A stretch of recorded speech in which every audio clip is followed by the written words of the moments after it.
Is Dennis on the call?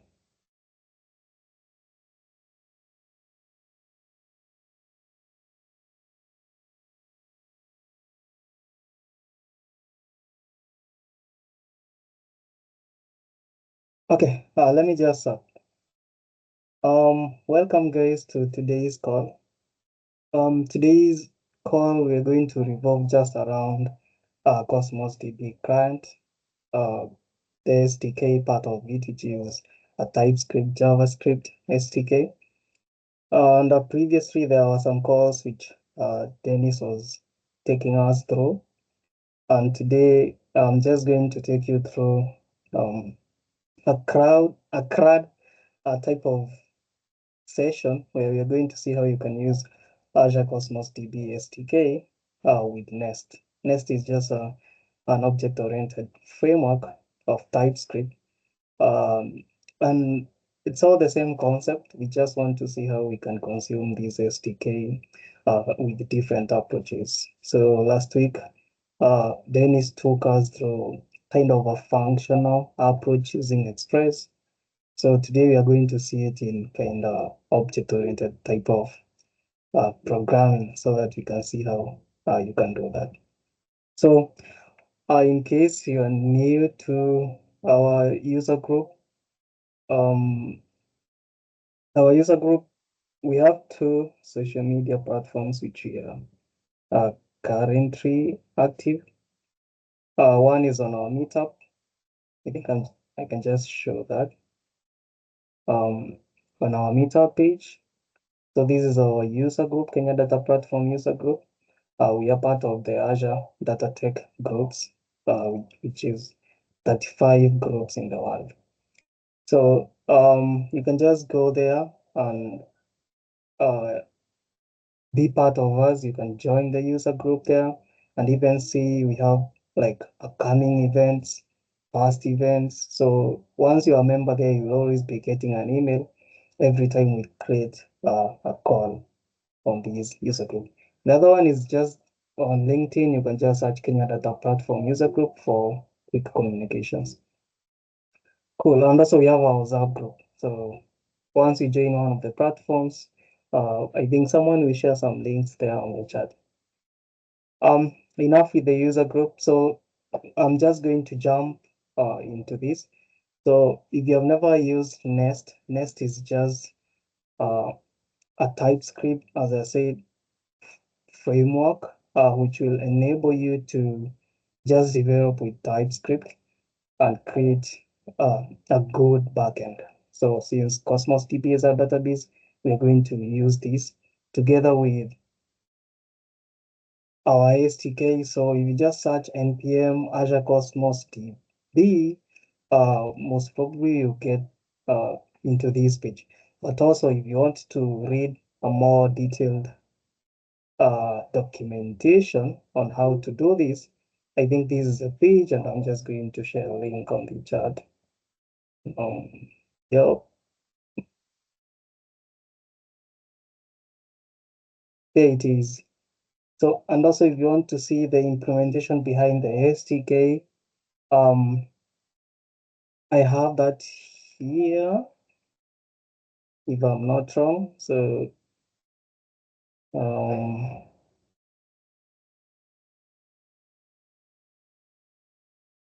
yeah, so I think it's here, but this is more advanced. Let's just stick with the other one. This page. So it's on Azure. You can go there and see then it's npm install Azure Cosmos DB. You can just go through it and see how this is going to do. The SDK is generic, so you can use it with any Node.js type of platform. So for our case, we're going to use Nest. Cool. So I've just opened new folder as our working folder. So in case you have never worked with Nest, you have to install the CLI.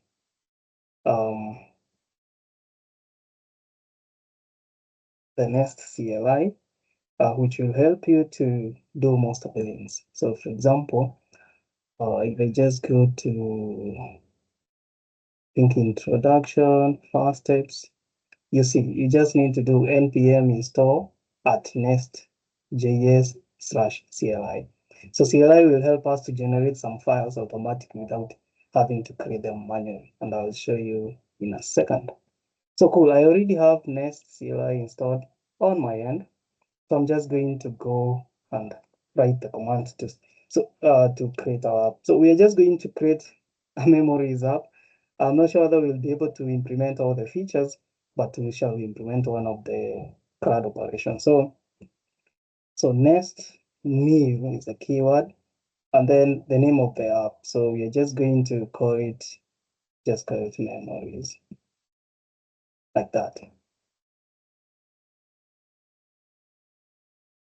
So this will probably take some few seconds.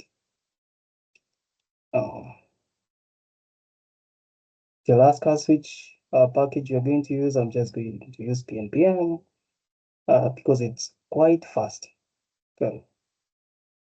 So it's installing the native dependencies for Nest. So let's give it just a few seconds for that. So for our code, we are going to require some few packages. As I have said, one will be at Azure/Cosmos, which will be the SDK part, which is our main focus on this code.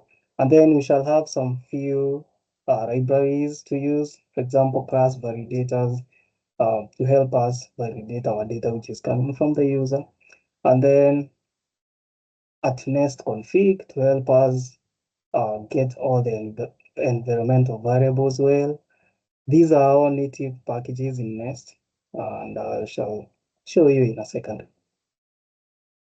So this is bootstrapping a simple app in Nest with app, controller, and module and service. So if you have never heard about this, the module is like the main stem of our app. And then it will connect the controller, which will be getting all the HTTP requests, and then the service, which will be talking to the database. That's the main idea behind this. And then the main.ts file, on the other hand, is like our entry file. This will be the first file to be executed by our framework. Simple as that. So these specs are for testing. I'm just going to get rid of them.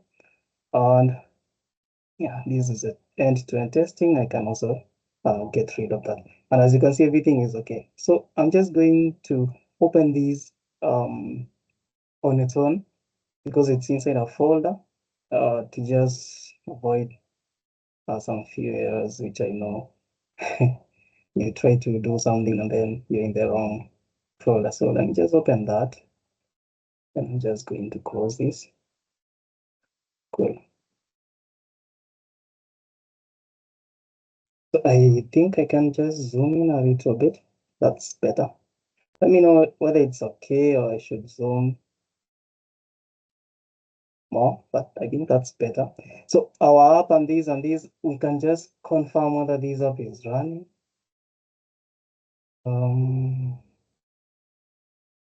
So the scripts are here. So if you want to run it on dev mode, it's simple, it's just start dev, okay? Yeah. So I'm just going to do npm run start like that. So this is going to compile, run all the TypeScript back to JavaScript, and then show that. I'll be using REST client because it's an extension REST client by this guy, so that I can just run my code on that. You can use Postman if you like. I just like sticking to VS Code. So app.http will enable me to test my files. So my code is started, and as usual, it's going to start on localhost 300. But I want to run it on port 8000. That's where I like. And we have also process.env, which is the native way to fetch environmental variables. I'm just going to change that in a second. But before this, let's first install all our dependencies. So I'm just going to grab these. I'm not going to type them. I'm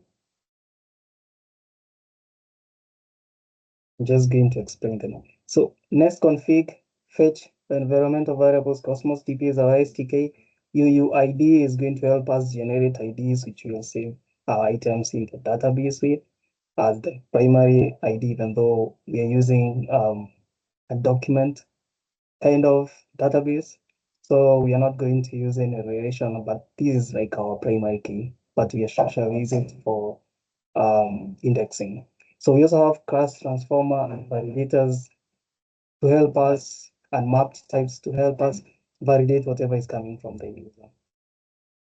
Good. So as this is going on, let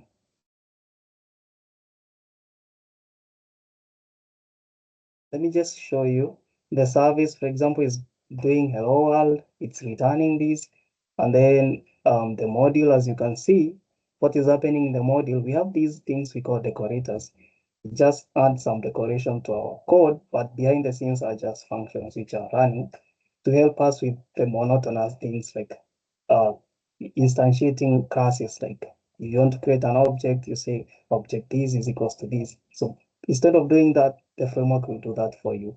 But the module decorator, what it is doing, it's helping us import some files and controllers, which has the HTTP request kind of router, and then the providers. These are the services which connect to the database.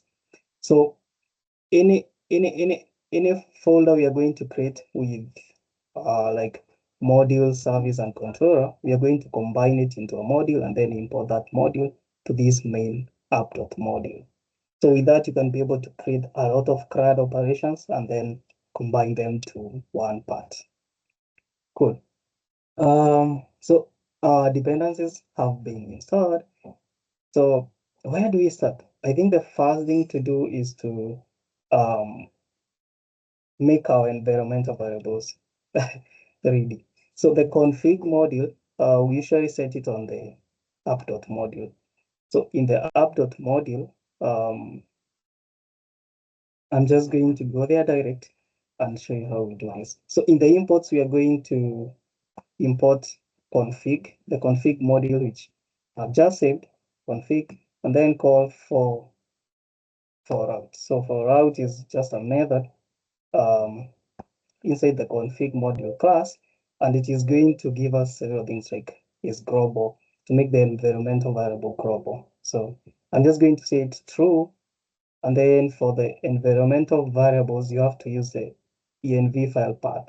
So for these, I'm just going to stick with that because that's where I'm using. So if you have several of them, this will be the first to be used, and then this will be the second. So I'm just going to create .env for this, env, and instead it, I'm just going to call port and assign it to 8000 like that. Cool. So with that now, the config is globally initialized in our application. So in our main.app, I'm just going to use it to replace this. Good. So how do we do that? It's simple. I'm just going to call the config service. I think here and say const. Oh my God. Const. Conf. Let me just use the small conf. Can't spell today. Okay, config service is going to is equals to this app, our instance dot get config service, which we are going to import now. Well, which we have installed the module. So the module comes with the service for this reply. So with this now we can get hold of the environmental variables. So for example, here we have app.recent, these can just replace this with config config service dot. Then there's this get and throw, which I like. And even we can type, but this is going to be a string. So it's generic and then port. So if there is no port in the env, it's going to throw an error. Cool. So this is good now. I think we can test. We just running the app. And then here we are just going to test the, as you can see, the controller has this hello world. Okay. So, and here is where we set the stroke, users, stroke, these, the routes, but by default it's empty. So what I'm just going to do is test whether our app is working. So by saying get http localhost like that. So let's see. Hello world. I hope I'm still audible. Our route is just empty. So let's try to run these and see.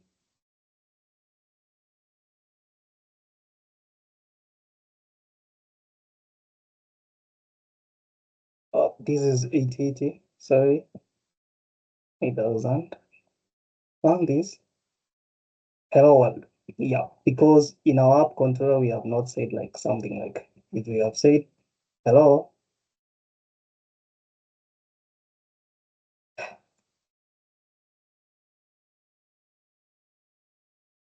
something like that, it should be now, yes, stroke hello. But anyway, it doesn't matter. Let's move on. And this should be on these like a string. Cool. If you come here and say stroke hello, and you're doing a get request, in the controller, it's going to execute this decorator known as get, and then this decorator is going to execute this method. So doing the same thing, you see we are still getting hello. Cool. That is basically like the workflow Nest within some few seconds. So let's go ahead and build our app. Cool. Now that our config is here and everything is looking good, I'm not going to use the controller, so I'm just going to delete it. I'll create ours. The service, I'm just going to delete it. And then in the app.module where we have all the imports, remove them, and here remove, and here remove. Cool. So let's first create, just going to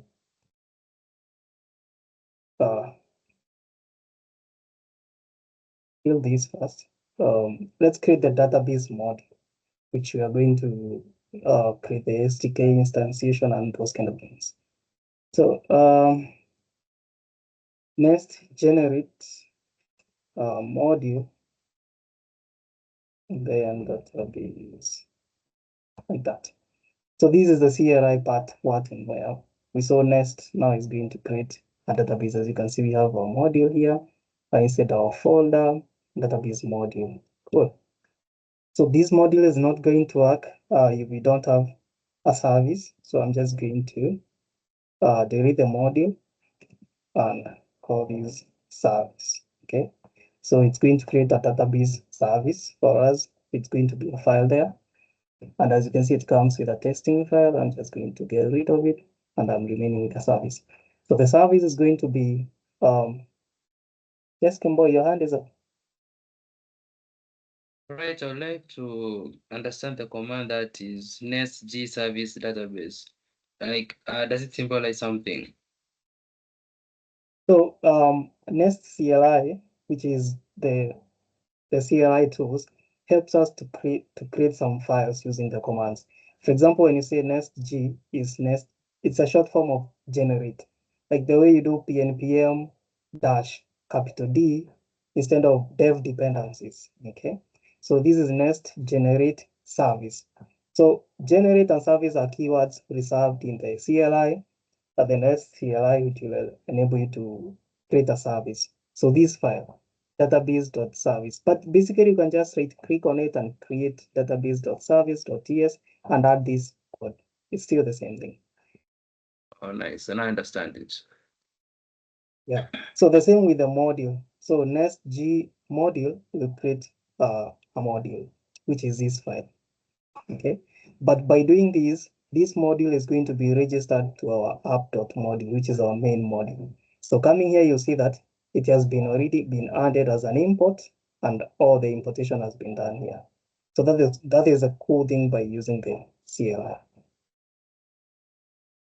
Just going on, we created a service which we shall need it here, and you can see it has already been imported and added as a provider.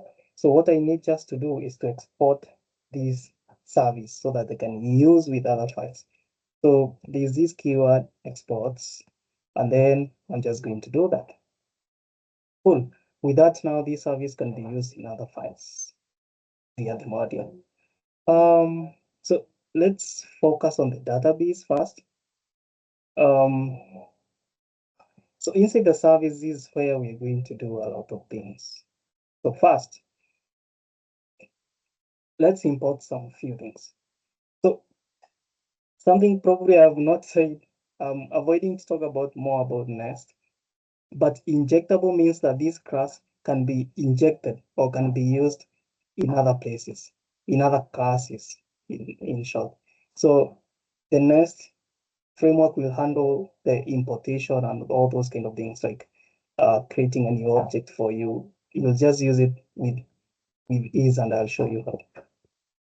So I want to make sure that, because there are things like when you are creating the class, there are constructors and other things. We shall need more files on this. So the first thing I'm just going to do is on module init, which will help us do something later on. So I'm just going to say this class of mine is going to implement, or it's going to implement on module init. So this is a special method which we are going to use to make sure that things are loaded in advance. Okay. So if we can just do on module init and leave it there, we shall work on this later, and I'd like it to be asynchronous. So this is just like constructor method. So we have on module init, which also does something special, which we are going to talk. You're also going to need a constructor. This is how we write a constructor in TypeScript or JavaScript, like that. Cool. So we have a constructor and our module init. Cool. So let's first bring in the Cosmos DB SDK. And to do this, probably we shall save some few things on our .env, which I'm just going to open to the other side. We shall use it later there. And let's work on this. So the first thing I need is to create a property for the configuration to fetch all those. So I'm just going to call it private read-only config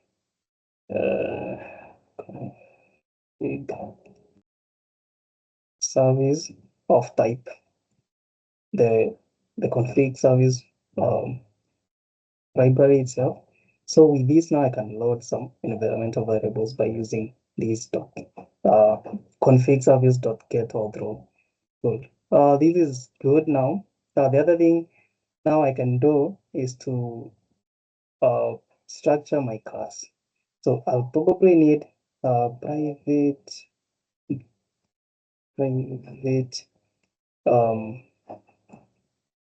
read-only client. This will be the SDK client of type Cosmos.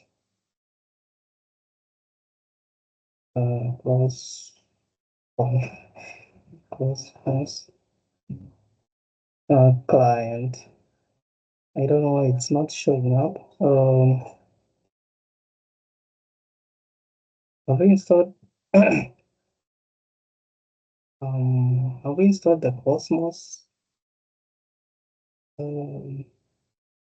Yeah. I'm just like, what is happening to the TypeScript? I should have suggestions. But anyway, let me just import it and see whether it's an issue. So import these like that. Okay, that is cool, but let me reload my VS Code so that I can have that in IntelliSense. I don't know why it didn't come when I was calling this type. Cool. So I'll need a client. I'll also need database. So private database. This is going to be of type.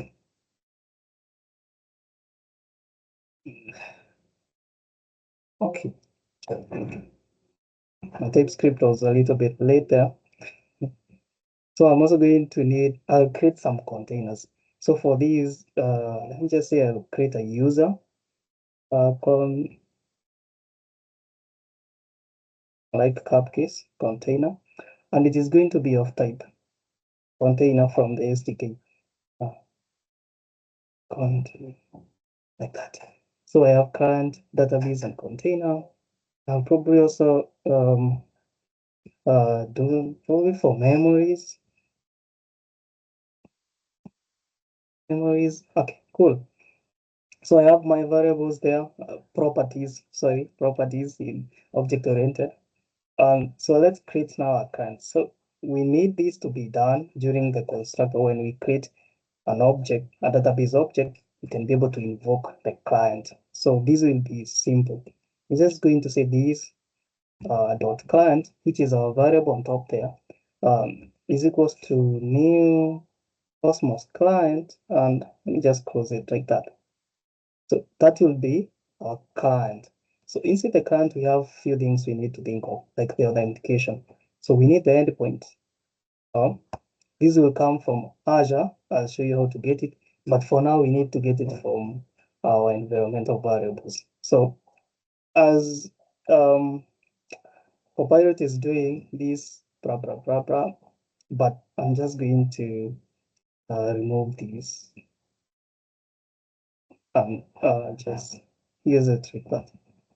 So the key, the endpoints, we're going to get it here. So Cosmos endpoint. I prefer using Azure Cosmos endpoint like that. And then I'm just going to add it here, and we shall get it. Cool. Cosmos key, just use Azure Cosmos DB key. Also, you're going to get it and add it somewhere there. Cool. I like get and draw because if that environmental variable is not there, you can throw an error. So get and draw is better than get. Cool. So this is our client, which you're going to need to create everything we need this object, and it will be saved inside this client variable. Cool. So let's go to diagnostic. So in case we have some issues, there is this diagnostic level. So during development, we can show these a lot of errors, but in production, we need to show just few errors. So to determine this, I like checking whether I have what is which environment am I in. So am I in production or development? So we can have a variable for that and put it into development for now. Cool. So here what you're going to check is config service dot get or throw, and we need this to be a string.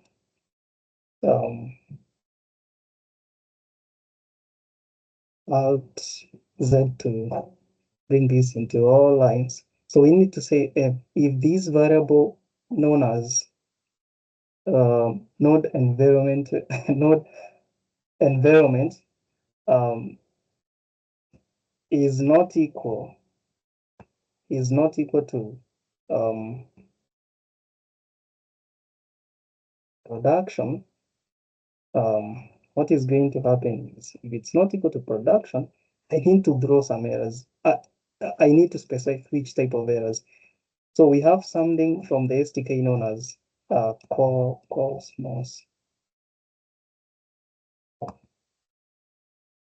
Cosmos DB diagnostic level, like that.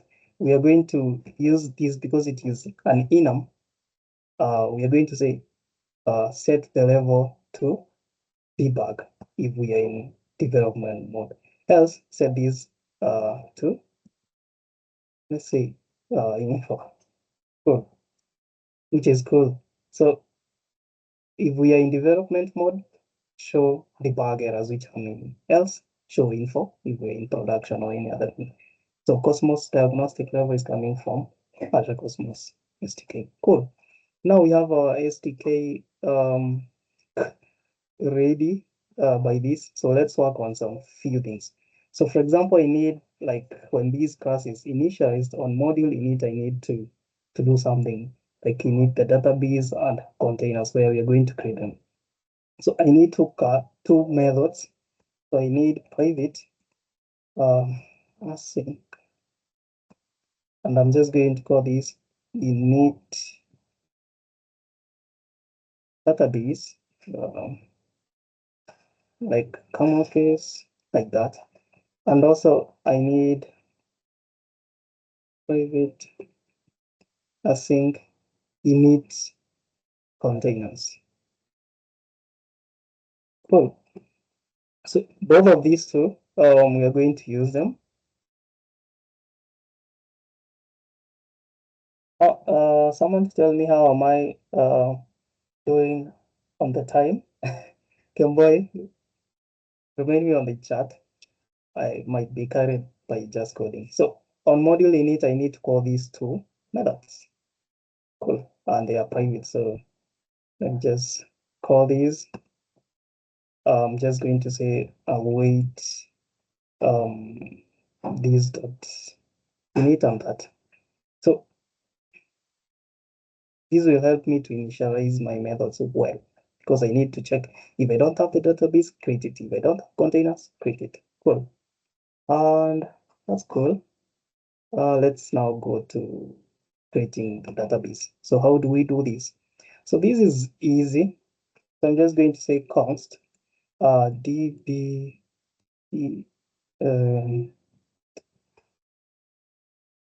db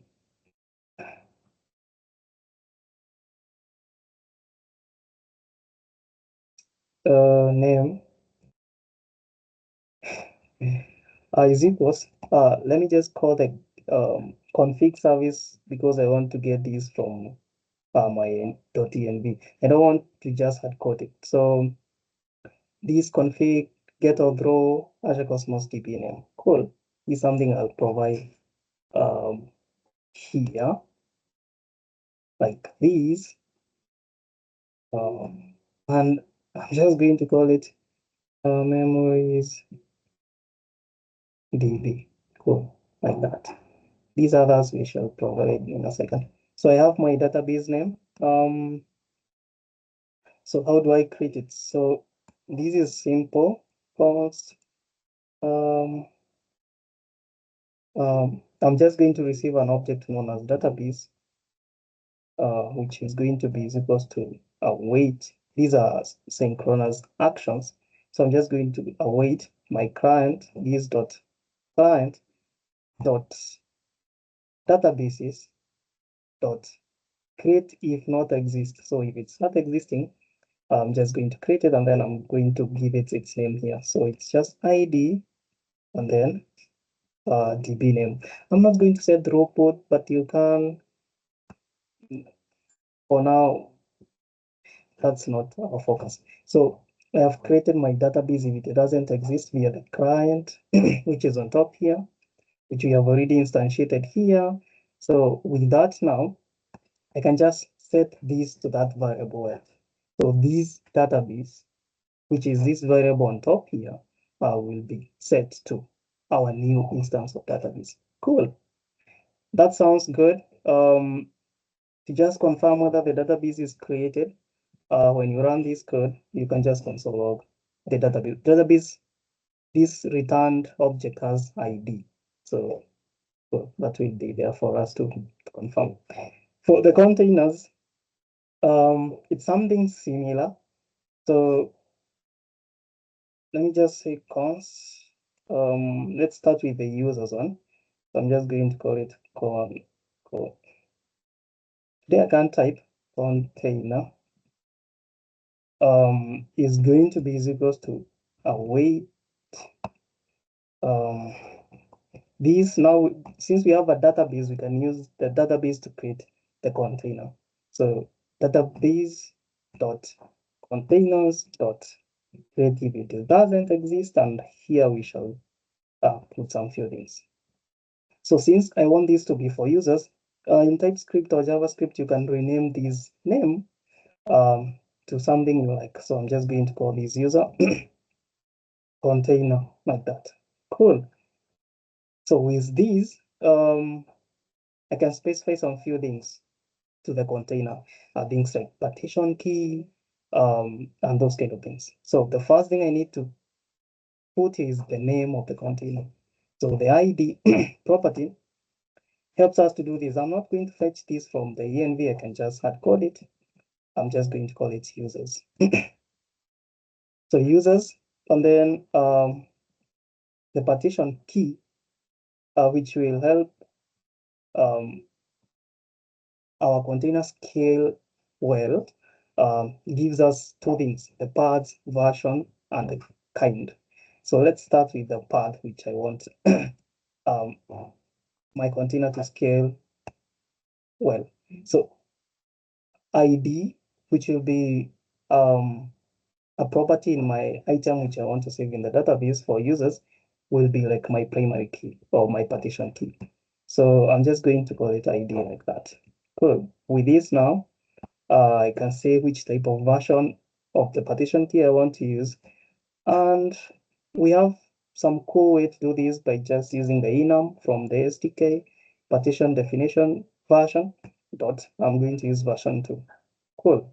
And then the kind, I know it's hash, but I like using enums. So there is partition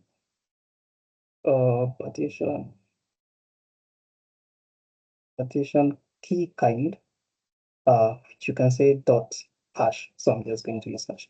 These two are coming from the SDK. If I'm not wrong, yeah, here they are. So for you to see them well, you can just Nest has something cool. Nest run format. So this will use prettier to format my code well, so that these can align in one single line. So give it a second.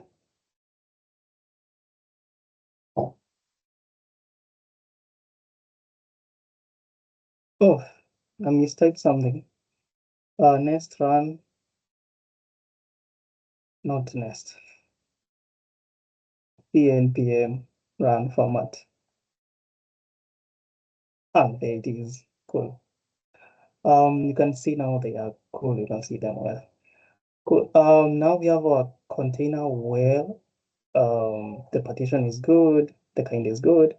So the only thing we need to do is to assign the new instance to our user container here. Cool.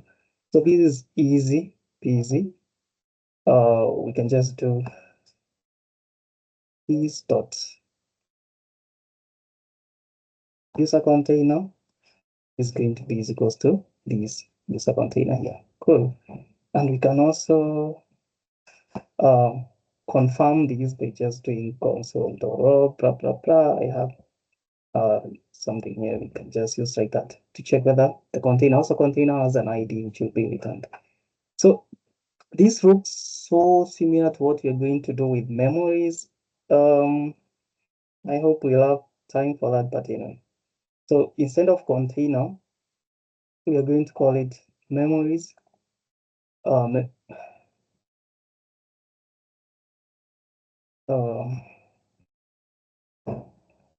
Memories, and I can just copy these, and it has an ID there. So this dot, I don't know. Oh, where is it? Okay, this is, oh, I get it. So these should be at the bottom, yeah. So we are getting some funny errors. Cool. Memories. So these dots, um, memories container is going to be is equals to this, like that. So we have, and we can just use it like that, memories. So we have two containers created, and that's it. This is a memories container, like that. Cool. So to just reiterate, because this is the hardest part um, for our code. So we have our containers and database. We have uh, our constructor. We have our module init, which will call these two things. These two things are methods. One will create a database, and the other method is going to create two containers and set them so that we can use them elsewhere. And as you can see, they are private. That is not good because we can't use them when they are private. So I'm just going to call this public. Okay, public like that. Cool. And that is our config. I know it took a lot of time, but with that now, we can use it with other places. So for these, I'm just going to show you. I know you guys by now probably you know how to create a database, an Cosmos DB database. So just in case you don't know, I'm not going to wait for it to finish, but I'll show you how to do that. And probably I should just use the browser version. It will be a little bit quick.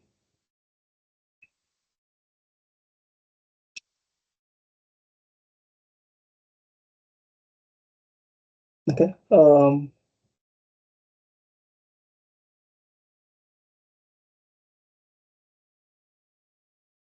Okay, this one has already loaded.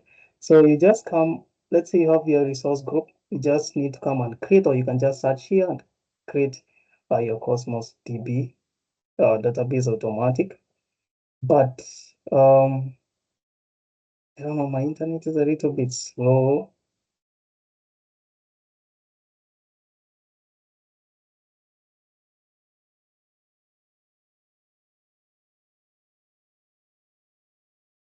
I don't know why. I thought I had already opened it.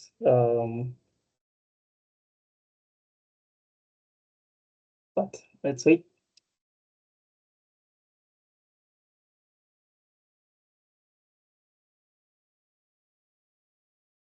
Come on.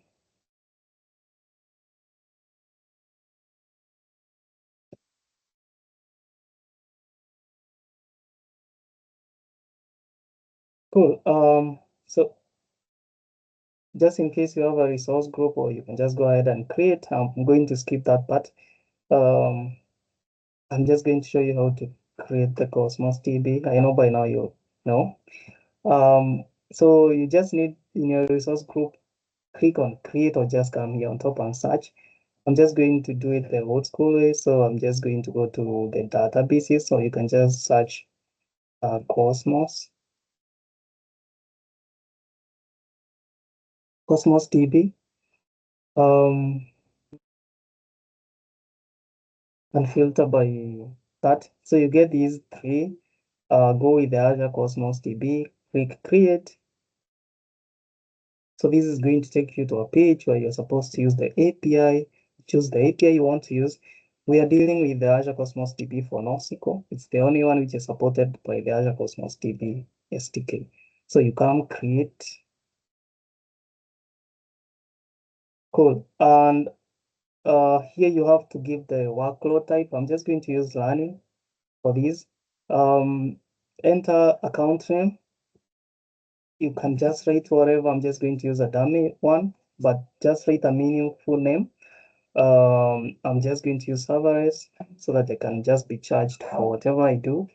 And then go to global distribution. I think it looks okay. Networking looks okay. Backup. I don't want to back up anything for now. Encryption, I can use the service managed one. No tags.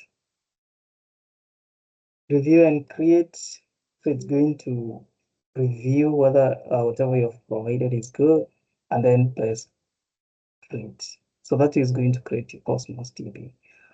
I'm just going to skip the part where we are waiting for it to create and show you a database which has already been created. So I'm just going to use kdp-demo for this.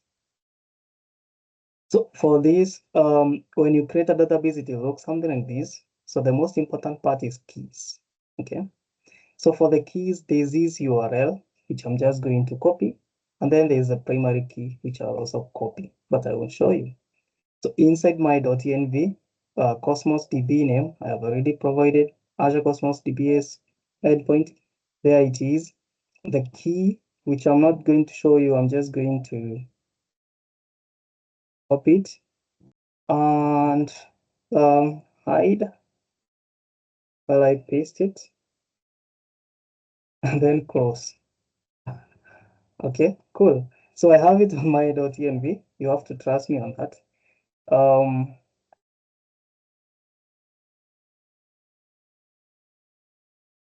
And also hide it. So here it is. Yeah. So with that, the other thing I know I had already created the containers. So if you go to browse or data explorer, go to data explorer, you can see the available databases and containers. For my case, I know I have them, so I need just to delete them. Delete this. You have to give the name, which is DB, and click OK.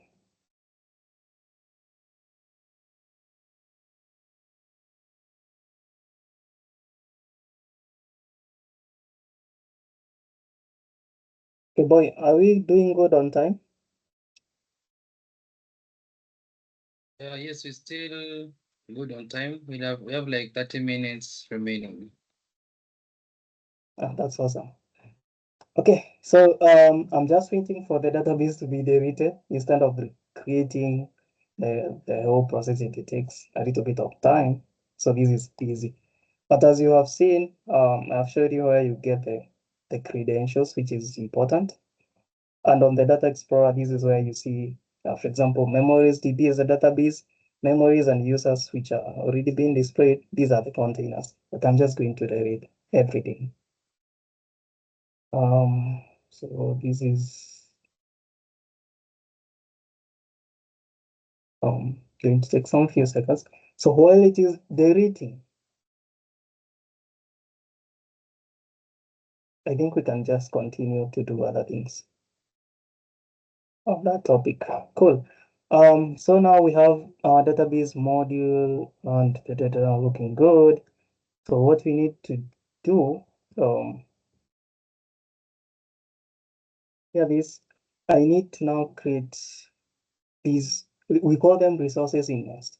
Like it's an organization of your CRUD operation. So Nest generate resource, just going to call it users like that. So to create a folder with, okay, you see you can do most of the things, but I want us just to do the REST client. Just generate the endpoints for me. Cool. So it has just gone ahead to create DTO, which is data transfer object, an entity, and I'm not doing testing today, so let me just remove that. Controller, module, and service. Cool. And also, I'm quite sure on my app.module, it has added the users module, which is cool. So what we are just remaining to do is export the users module. So we just need to export users service, sorry, to be available. Yeah, like that. So also I'll be using the database module or service inside the entities. So I need to import, it's an array. I need to import database um, database module. Cool, like that. So that I can use it. I can use the service um, inside my own service, which is a user service. So here is where you set your links so that files don't have any conflicts. I'm not sure why the delete has not yet finished. Let me just come here, go back to Explorer.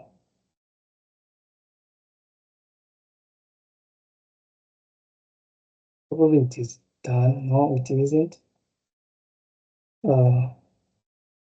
Delete database, memories DB. Okay.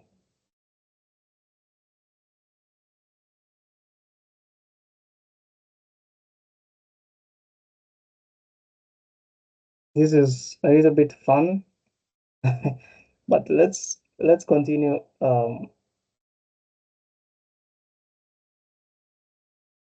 As Cosmos is deleting that, or as Azure is deleting that. Cool. Our user service. So this will be quick. So we have our service here is where we're going to write methods and everything that is going to interact with the database. And then the controller for our case, as you can see, we have pretty almost everything ready. That's a good thing with using Nest. So we have our route stroke users. We have some details already initialized on our method for creating. We have our body decorator to help us do the to get the data which is being sent via the body, the HTTP part of the body. Okay. And also we have get for finding everything. We also have params to help us get, slash that ID you pass as a param, which is going to be string. So I'm just going to remove the plus for this and also remove the process. Process, when you add a plus in front of a variable in TypeScript, JavaScript, if it is a string, it's going to be converted into a num, but we need it to be a string. So I know it's going to throw an error, but it's because these methods in our service, as you can see, we are importing users service and then injecting it via our constructor through dependency injection. And then now we have this user service property inside our class, which we can then use it like dot create and access all the methods. So going to the service, this is where we are receiving these things. So we need first to correct this into a string because we're going to use a UUID. So let me just correct this quick. So that's it. And let's first run these up so that we can see where it is. I'm not sure that the duration is done. I don't know what is going on here. It's done. Okay, cool. You can't see anything. It sounds good. So let's first run these up to see whether we have issues. So pnpm, let me just use, I think I have, yeah, it is. So let's first run these up without doing anything and see what will happen. Whether we have errors. So no syntax errors found, and everything looks good. And as you can see, database has been created, and we have an error there. Let's see what it is all about. partition key component partition path ID could not be accepted, failed near position 0. Okay, cool. Let's see what is going on. Database and see.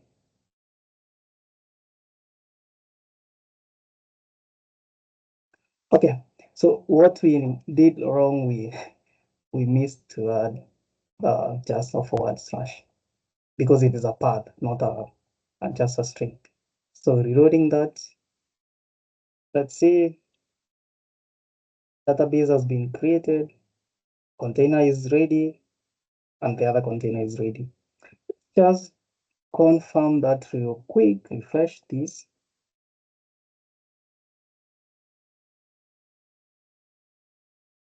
As you can see, we have our database and our two containers. Cool. You can go inside to the container, go to the settings, and you can see things like indexing policy, where we have slash nothing because I have not used the indexing policy, but at the settings, we can see slash ID is our partition, which we have done this by adding it on the SDK. But if we had done this via like the indexing policies, which will have some future calls on these to do things like full text search, vector search, we shall see those things here. So that being out of the way now, our app is ready to be used to do things. Good. So let me just close that service, come here. I want to run and see whether we can be able to get users, something like this. So here we shall have something like this. I think I have them somewhere. Just do that. Get all the users here and see. So get all users. These action returns all users, which is accepted because on the service, that's what we are doing. Get all users, these action returns all users. Our app is still healthy and working good. So let's implement this CRUD operation. Cool. So these should be a lot of coding. So let's just get started. So since I need to get the database service, the container, because CRUD operation works on the container. That's why you're inserting, deleting, and all those kind of things. So the first thing I need to think of is getting hold of the user container. And if you remember on our database service, after creating the container, we are setting it to a variable, okay, which is on top, okay, which is the user's container and memory's container. So let's get off these so that we can be able to do dot items, dot blah, blah, blah, those kind of things. So inside here, and the way we do that in object-oriented, first we use the constructor like that. So inside the container, we need to get the instance of the database. So we can make it private. So private read only so that it cannot be edited. It's abstraction, if you know this. Data is service of type.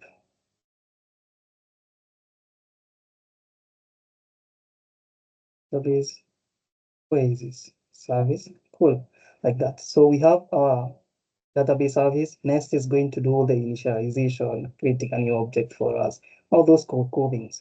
But the good thing is that now if we go somewhere like this and do this dot, we can be able to see database service. And if I do database service, I can be able to access other methods like the own module init and the user's containers. So, but that's not what we want. We need just to get the property. So for that, we will be forced to have the on module init. Okay, it's going to take care of a lot of errors. And this is going to say, we are going to say that these users, for these I haven't yet created. So I'm just going to create a property here, which is private users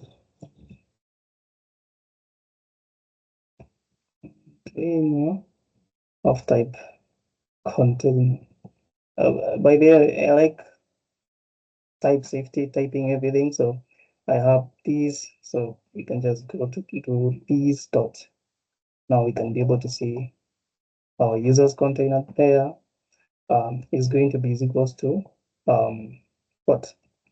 Now we already have these database service dot users container like that.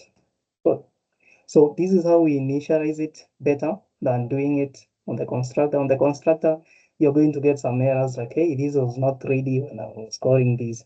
So for it to be good, you need first to call the database service. Once we call the database service, once it is ready, we can now get the database property, which is user container, by using the one module in it and putting it here. So with that, now it will be so easy for us because we can come to create. So DTO is like how you format the data which is coming from the user. And we already have this file because this is the variable. We are typing it with this type here, which we are getting it from the create user DTO. But we haven't done anything with it. So let's do that as quick as possible. So before we do this, we're just going to do the entity one. So I'm just going to put it here, put it on the right, and then create user DTO on the left like that. So entity is like the table in SQL. This is what which will be saved in the database. But when we are creating this user entity, we need to format some things. We are not going to provide everything. For example, we want ID to be auto-generated, created that, and updated that. We want the code to do that for us, not the user providing it. So that's where the data transfer object comes in. Cool. So the easiest way is to start with the entity and then create the DTO. So it's easy. Our class is export user class. We'll have ID of type string. We also have name of type string, probably email. Email is a string, and then we shall have created art of type date and updated as of type date. But now, as we are doing this on the user, as I have said, we shall probably require these two, okay? Like that. So, like that. And we need to validate so that when the user sends us an invalid email, we can throw an error. So we have some decorators for this. So one to check whether this is a string, we have is string is string.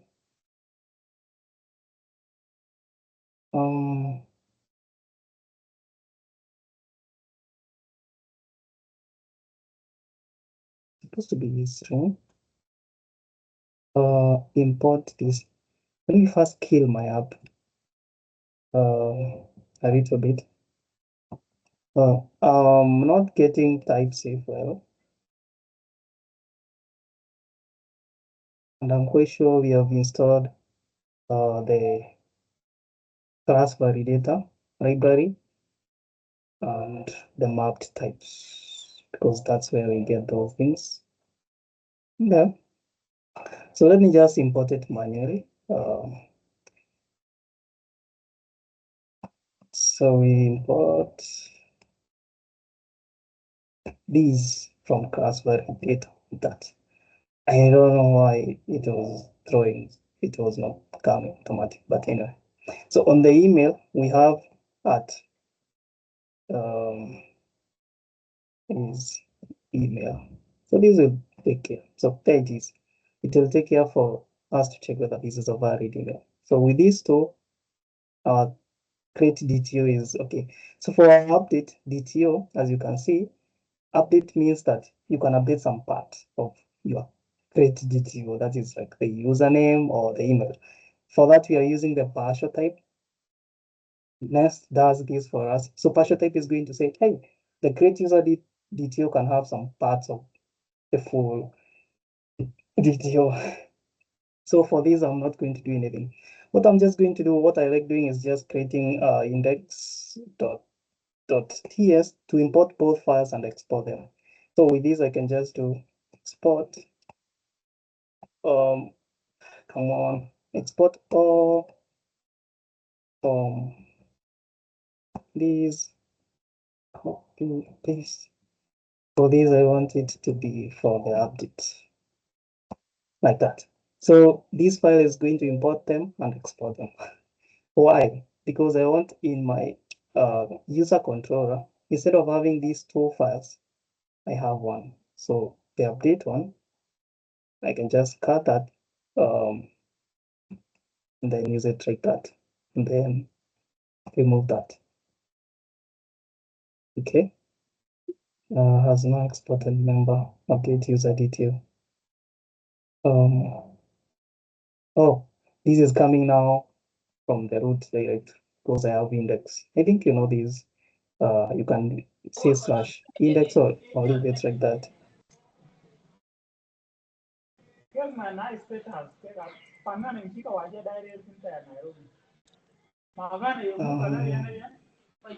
Please mute yourself, but anyway, cool. So we have these like this. I think we can just remove that and leave it like that. We have create and update. So once we are creating someone, we format these. So the create method will first check whether the user, the data which is coming from the user is valid, and if it's not, throw an error. So then this call service and then pass this. That's it. For getting the same. That's it. For everything, ID, param, string, this looks good. And for the read the same. So our controller is just done for us by by the Nest. So let's go to the service where we have a lot of work. So cool. So now we have our container. We can do some few things. So for example, we can start by creating a user. So creating is quite simple. I'm just going to close this and remove this. Okay, like that. So the first thing we need to think of is that when you're creating the user, we need to add more things like the UID, the UUID, and created that and updated that. So how we are going to do this is saying const new user is going to be is equals to the UID. Well, first we are going to spread everything which is coming from the create DTO from the user, but we are going to add new things. For example, we're going to say the ID, we want to create this for our own. So we have I think I have to import import v4 as UID v4. That's correct. Provided. Yeah. So I need now this to create a unique ID. So I'm just going to call it here like that and execute it to give me a unique ID. And then for created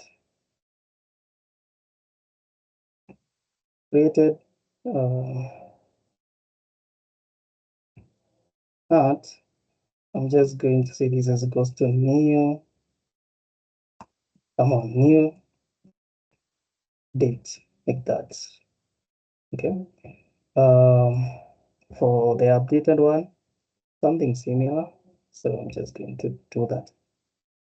Okay, here we need a comma. Cool. So we have a new user now with the required things and the updated things. So what do we need to do now? We need to say that const, we're going to get some few things there.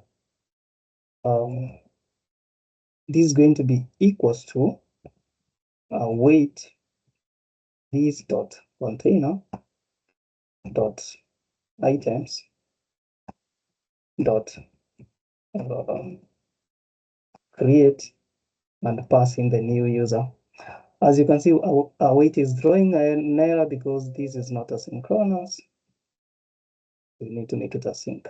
What are we getting from this? So once we execute this statement, we can get things like resource which is the created item, and also even something like status code, like that. Cool. So what do we do with this? So let's say for some reason, the user was not created. So if something is not equals to 201, which means it's okay, these are status code, throw an error. Else just return the resource. Simple logic to do that. So this is create. Let's go to find all. Find all is pretty easy. Probably the only thing we haven't said here for the create is typing whatever is going to be returned. So this will be a promise. And this promise is going to use the user entity. Okay, if you remember the entity. And as we know, this can also be undefined, because if we don't should it be identified? No, I think it, come on, I think you can just leave it as that. Probably we need to say it's undefined just in case we have an issue. So what is the issue?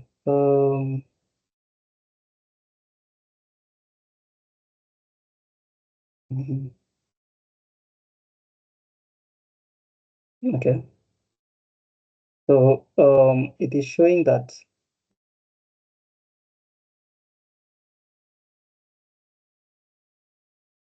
it's not assignable to type this. These are TypeScript errors. So created name, and resource. Okay. Let's first confirm whether our user entity raises. Okay. This is where we have some issues, because if you can see what you have done, created at, they are not the same. Okay. So we need to choose. Let me see whether we have used these. Okay, it's the only place. So let's just go with this. I think that's where, and as you can see, the error is gone. So it's just property. That's how strong TypeScript is. Cool. So that is create. Let's go to find all. Camboy, how am I doing on time? So for find all, I'm just going to say const. I know I'm just going to get a resource. And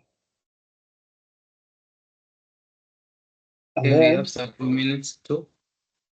But okay. yeah. Pardon?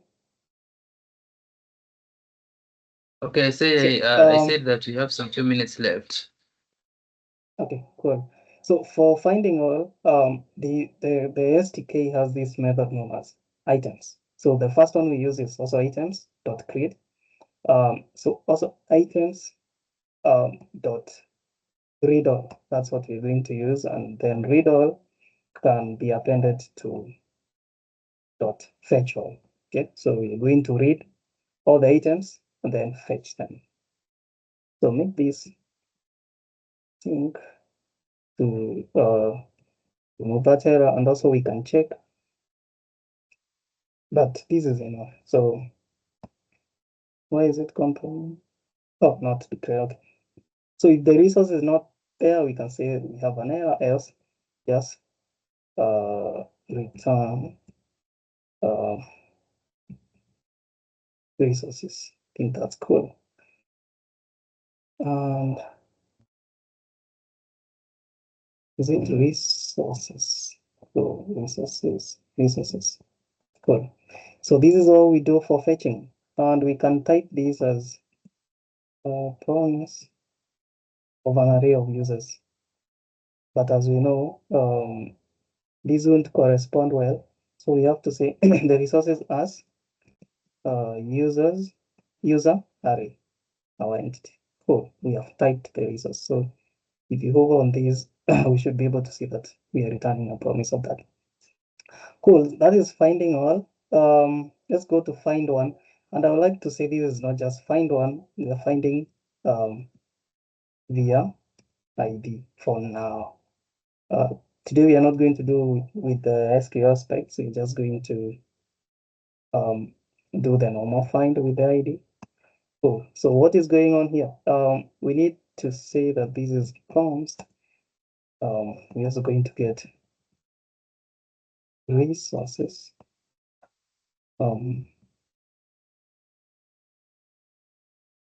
Just going to be await these dot users dot item and not query. We're just going to use a native one. So here is where we pass the ID, and then the partition key is also the ID, and we're going to read, and then this read we are going just to type it and say we want it to be of type user, and that's it. Execute that like that. Okay, so we have container dot because we are getting one, it's item. Okay, this is sync like that. So what can happen? We can sometimes not find this. So if there is no resource, throw. If there is a resource, because we have already typed it here, we don't have to type it here. So we can just say like that. Save this. We are going to return promise of user or undefined, just in case. And here we are going to return a resource, not resources, like that. Resources is for many, resources for one. Just know that. So updates, this is the biggest one. So what I'm just going to say first, we're going to return, starting this, promise, just do this, promise of this, but it's not going to be just used, it's going, it can be a partial version of this. I know we can use the update detail, but anyway, let's just stick with that. So that's what we are going to return, but how? We are just going to say first, we need to check whether we have a resource in our database. I'm just going to name it existing user, because I'm going to call something else there at the bottom with the resource. This is going to be a wait. These dot users dot item. So we are going first to find this thing, just like what we did here on top. Okay, but then you can just call find one here. But anyway, probably we need to make this async. So after we find this, if this thing does not exist, throw an error. Okay, but if it exists, so I need to create const updated user, and I'm just going to spread whatever exists in this and whatever I'm going to update with, and also update the time by saying this is the updated time. This is the new object. Okay, so once we have the new object, we are going to do something special. So we're going to say const resource and status code. Resource, probably we need status code. This is going to be equals to await this dot user container dot item, and then pass the ID from top, and also the partition key, which is the same ID, and then do dot replace, and then pass our updated object. It's a lot of work, but you know, this is one way of doing it. So if the status code is not 204K, throw an error, else return the resource. Cool. Updating is the biggest one, but I hope I've explained it well. So remove It's the same as like update. It's the same as like get. So I'm just going to grab it, then update it. So we are going to get a resource and status code. This should be a sync. We're going to await users container dot item. Pass this instead of reading. We are going to delete.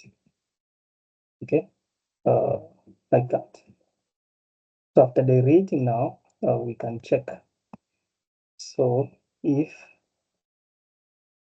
the status after the rating something, this method is going to return 204. So if the status code is not 204, then we have an error. So we're just going to say failed to read. Else return the resource which is probably empty. So I'm not just going to type it there. And that's it. Fingers crossed. Let's test our service. So in the control, I know we have an error here because we don't have find one. We have find one by ID as I updated it. Cool. So let's test this. So the only remaining part I like doing is, and I'm not going to explain this for this call, but we have exception filters which help us throw errors. So I'm just going to copy it and put it inside this. This is just for catching uh, um, errors. So I have this generic class with some errors. But anyway, let me first remove it and just simplify this. So there we have it. We have our controller, everything, details, well typed, type safe, ready to go. Let's launch our app. So run this app. So as it is running, since I already had these URLs somewhere, I'm just going to grab them and paste them here. Like this. As you can see, database created and everything is created as we console logged it. So let's see whether we can create someone. So let's create this guy, create. And there you see, we have name, email, ID, which is auto-generated, created and updated and auto-generated. To confirm these, you can go to users and go to items. And there we have it. We have one ID and our user. Cool. Get all the users. Click this. We only have one. Probably we can just create Kevin and something like that. Create this. Get all users. We have now 2 users with us. We also have some fields which for now don't worry about them. So let's update these the newest one, this one Kevin. So you just need to get the ID and then use it here. Run this, and there you have it. Updating these, we can still update these and then pass name and this probably. And you can see we have updated him. Or we can confirm by just running the get one. There you have it. And delete, you can just pass this ID, send this, and there you have it. No content, 200 means you're deleted. Because when you delete, you're not supposed to return anything. Cool. As I was saying, if you're creating a user and probably you're missing Kevin, like that, we try to create this. As you can see, it has created, but that is not what it was supposed to do. But anyway, this is because I haven't yet, I think, added the HTTP filter, which will help us to catch all the errors. But to make this call short, I think this is the easiest way to do this within less time. I don't know whether we have any question, but the most important part is getting your database well. Because with this now I can do a lot of things. If I want to add on top of these things like vector search and everything, I can just come to the partition key here and add these things here. So for example, I can add policies. And it will be easy for me to do that. Sorry, not there, but we think outside here. As you can see, we have change feed policies, we have full text policies, we have index policy, we can do those things. We have vector embedding policy. We can do all those things by adding some files here with the policy and then adding it here. So this leaves us on a good place where we can do another call on top of this. And just to confirm, I'm waiting for any question in case someone has a question. Just to reload this, I don't know whether we see we have our two records with us. Yeah.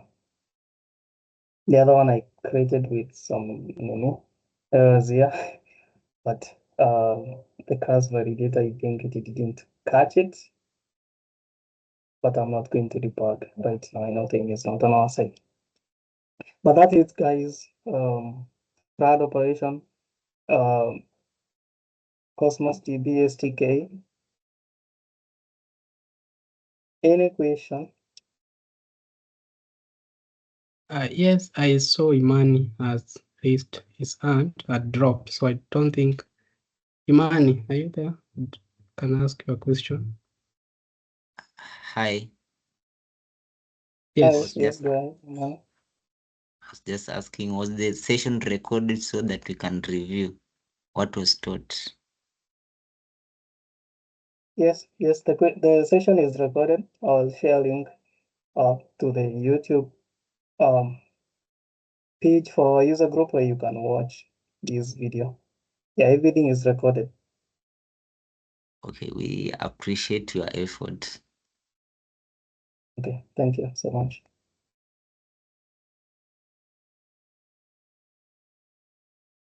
Yes, Samuel, go ahead. Okay, good evening, everyone. Good evening, can you hear me? Yes, we can. Okay, sorry, I actually appreciate what you've done here, but I would like to know the YouTube channel because I'm new here. I'm so sorry for that. I would like to know the YouTube channel so that I'll go through everything all over again. Okay, okay, let me just drop the link on the chat. Kevin, Yes. you could demonstrate by showing where it is found, since people from external one would not within the organization cannot be able to access the charts. So maybe you can show them on the screen. Yeah. Okay. So let me just share here. If you go to YouTube and search Kenya data platform, this is our user group. The first link there. This is where we post most of the calls. For example, as you can see, we have some calls we did quite a well for Azure, introduction to Azure. Currently, we are doing TypeScript series, which is in Dennis. I don't know, like I know the name of the YouTube channel for Dennis. Yes, it's Code with Dennis. Okay, Code with Dennis. So this is where the series is. Come on. Not that one, it should be one word. Yeah, Code with Dennis is the one who is going through this series, the TypeScript series. I don't know that he has a playlist for that, but yeah, here it is. So if you're new to TypeScript, this is where the series started, and it has a lot of sessions. I think they are 12. So this is a continuation of this series. Dennis is my co-host on this, but it is a TypeScript series, which combine also Azure Cosmos DB for this. So code with Dennis, you can see the previous course, but most of our calls are on our user group. So it's Kenya Data Platform user group. Samuel, I hope that's okay. So this video, I'm going to push it on Kenya Data Platform for that, but you can also check others on Dennis channel. Okay, thank you so much. The other thing is our LinkedIn account where you can see all this communication, just in case you're new. It's also Kenya Data Platform. So if you search Kenya Data Platform user group, this is where you find most of the communication, like, hey, we have a call, we have this. And if you're not fan of LinkedIn, you can always go to our meetup page. So this is our official meetup. So if you know meetup, also just search Kenya Data Platform user group on meetup. The advantage of meetup is that you'll see the upcoming calls and the previous calls. So if you go to events, for example, you can see that we have an upcoming call for some few weeks to come. And then also you can see our past calls. And once you join this user group, you will be getting this communication via your email. As you can see, we have a lot of sessions in the past.